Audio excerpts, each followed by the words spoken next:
สวัสดีครับทุกคนเช้าวันศุกร์ที่17ตุลาคมเวลา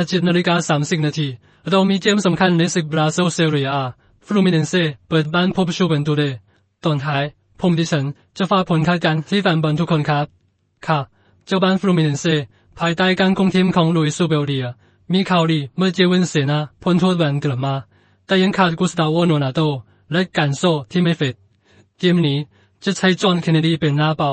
มีอากุสตินกาโนเปียโอลูเซียโนอากอสตาและมาร์กอสเกโนคอยปั้นเกมเดินหน้าส่วนกลางและแนวรับก็จะชุดใหญ่ลงครับฝั่งชูเวนตุเสของเตียโกจาปินีฟอร์มช่วงหลังไม่ดีนักแถมขาดผู้เล่นหลักอย่างเบลเกอร์อังเคลและโดตุยโกแซมที่ติดโทษแบน